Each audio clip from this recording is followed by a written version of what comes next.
快看看，阿平又發現了什麼好寶貝，跟苞玉米一樣，表皮能剝開，但有的果實長得有點高，阿平需要把樹幹砍倒後才能拿到果實。可放着好好的果樹不留着長果實，阿平為什麼要砍掉呢？不過拿到集市賣，阿平又怒賺了5000塊錢呢，不僅給寶寶多買了幾瓶奶粉，更是解決了阿平奶量不足的問題。最後又跑到集市買了不少的鸡饲料，這下小雞們挨餓的問題也解決了。天剛蒙蒙亮，阿平和乖寶就早早的起床了。昨天也是有好心人悄悄告訴阿平，山裡有一片野生的香蕉树熟了，如果這個時候趕緊摘掉，拿到集市上去賣，肯定能讓阿平賺上不少錢。這對於生活拮據的阿平來說，無疑是個好消息。早上起來連飯都沒有顧上吃，就急匆匆地帶着乖寶準備出發了。阿平開始逐一關好屋內的門窗，踏上今天的山林之行。這一天的勞作剛剛拉開帷幕，而因為路程遠，花費時間長，他不得不再次把孩子背在身上同行。孩子被包裹得嚴嚴實實的，小小的身體隨着阿平的腳步輕輕晃動。熟悉的觀眾或許還記得，孩子還未滿月的時候，阿平就已帶着他下過一次山。如今孩子已滿月，阿平也想慢慢適應帶娃出行的節奏，不僅為了照顧孩子，更是為了生計不得不如此。阿平依舊穿着他那雙老舊的拖鞋，一步步向着山上走去。今天的目標很明確，尋找可以採收的香蕉花，賣到集市去換些生活所需。他在一片蕉樹林中開始忙碌，手起刀落，一棵香蕉樹应声而倒。但讓人失望的是，樹上竟然什麼都沒有。阿平只能繼續尋找，終於在一棵看似普通的樹上，阿平發現了一顆成熟的香蕉花。他迅速砍下，心中稍感安慰，手裡的香蕉花也許就是今天唯一的收入来源。香蕉不是他種的这片林子資源有限，想找到幾顆能採的香蕉花其實非常難。面對大片蕉林，阿平只能一點點仔細地尋找。找到目標後，便用刀砍下香蕉樹，收集樹上有限的花果。因為背着孩子，他每砍倒一棵樹，都小心翼翼地觀察倒下的方向，防止意外突然出現。一棵棵蕉樹被砍下，有的空無一物，有的仅有一顆花蕾。阿平的汗水早已打濕了額頭，而背上的寶寶卻始終安靜地趴着，像是在默默地感受母親的辛苦。有時候站在山下的人只看到他收穫時的畫面，卻很少有人真正了解他在山上的付出和勞累。不斷重複的勞動，一遍又一遍的抬頭砍樹檢查，每一步都耗費着阿平的體力。當竹筐終於裝滿幾顆香蕉花後，阿平才稍稍鬆了口氣。這是今天努力的成果，也許能換來幾袋米或幾包雞飼料，這可是在當地難得的美味食材。香蕉樹心遠比成熟的香蕉還要值錢，尤其是這些野生的品種，誰也不能保證等到香蕉成熟時還輪得到它來採。所以阿平不敢浪費時間，一顆接一顆的尋找砍伐。有時候樹上會掉落一些露水，他把孩子包得嚴嚴實實的，擔心露水會影響孩子。香蕉果心在越南很受歡迎，把它們切成薄片一炒，就是一道餐桌上的家常菜。而阿平靠着這些香蕉花，正在一點一點攢着未來給孩子上學的錢。每一個果實的收穫，都伴隨着他堅定的喘息和滿頭的汗珠。衣服濕了乾，乾了又濕，他從不多說一句累，因為他知道，只有雙手不停，鍋裡才能一直有飯，孩子才能安穩長大。每天這樣背着孩子上山也沒有夥伴，其實還是有一定的危險因素存在。想想孩子才剛刚出生2個月的時間，背着孩子就東奔西跑，我想在我們的身邊都不會發現有這樣能幹的產婦。終於一筐香蕉樹心採得差不多了，阿平卻還不滿足，又砍下一棵大樹。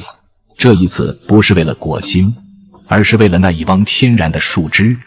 他要用來清洗被樹枝和泥巴染髒的双手。清洗乾淨手心之後，他摘了几片大葉子鋪在地上，坐下後開始給已經餓壞了的小寶寶一點點地餵起母乳。山風輕吹，陽光透過樹影灑下，那一刻溫馨的畫面靜謐而又動人。從早上出門到現在，阿平和寶寶一直滴水未進，大人再怎麼忍得住，孩子可不能餓着。他小心地餵完奶，看着孩子滿臉紅潤，精神抖擻，阿平這才終於放下心來，準備啟程前往集市把山貨變現。今天採集的香蕉果心比較特別，為了賣個好價錢，阿平特地選擇了距離最遠、人流量最大的集市，一來可以多賺點錢，二來也能順便買些雞飼料，補充家裡小雞們的庫存。寶寶年紀太小，既沒穿鞋也沒有襪子，阿平只好用一條乾淨的床單將它仔細包裹好，確保在山路上不會受風着涼。他前胸背着寶寶，後背則扛着滿滿的竹筐，腳上是一雙磨破邊角的拖鞋，一步步走下濕滑陡峭的山路，讓人看了都不由得為他捏一把汗。這個階段的他，原本應當在家中休養，享受親人的照顧，然而現實所迫，阿平只能選擇用雙手扛起整個生活。要不是親眼所見，誰會相信這樣的母親每天都要經歷如此辛勞？不過在越南的鄉村地區，這樣的場景並不少見。一路跋涉20多分鐘，終於抵達熱鬧的集市。好幾個月沒來了，阿平甚至有些陌生。這一帶依舊人聲鼎沸，吆喝聲此起彼伏。他找了個合適的位置，把竹筐裡的香蕉果心一一擺好，還沒來得及坐下，就有2位年長的顧客走上前來。好久不見了，小妹，你最近還好嗎？他們邊挑邊問，語氣裡滿是熟悉和關心，顯然是老主顧。香蕉果心的個頭雖大，數量卻不多，幾句話的功夫，差不多就賣出了一半。身旁的攤位賣的有竹筍、水果、小吃，還有人吆喝着賣烤腸。阿平看着滿地誘人的小吃，早已飢腸轆轆，但他卻只想着盡快賣完好回家。地上還剩6顆個頭最大的果心，他繼續耐心等待着。此時一個路過的顧客東張西望，看樣子正是在找他這樣的山貨攤。他走近後挑了2顆，付了錢便離開了。生意雖然清淡，但好貨從來不缺識貨人。最後幾顆終於也被賣光。阿平小心地將現金收入錢包，臉上浮現出一絲輕鬆的笑容。他不是為了致富，而是為了把家裡撐得有聲有色。竹筐終於空了，腳步也輕快了許多。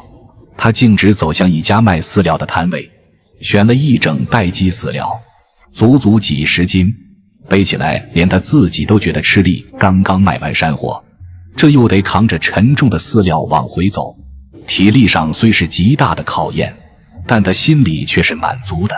回家路上，有路人熱心幫忙將飼料抬到他背上。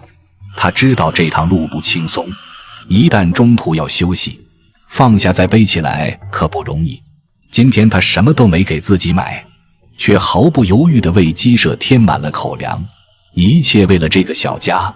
他總是盡量節省自己，用心照顧家裡。終於回到小院，他打開上鎖的大門，四周一切安好，早上晾曬的床上用品也都乾了。他立刻收起來，重新鋪好，讓寶寶能舒舒服服地躺下。廚房裡，他終於有機會抽點時間給自己做點吃的。空着肚子忙了一整天，身體早已疲憊不堪。院子裡乾透的厚被子也被他收好放進屋內，不然傍晚潮氣一來又要反潮。雞舍的小門再次被打開，雞群歡快地圍上來啄食，新鮮的飼料一撒下去，地上頓時熱鬧起來了。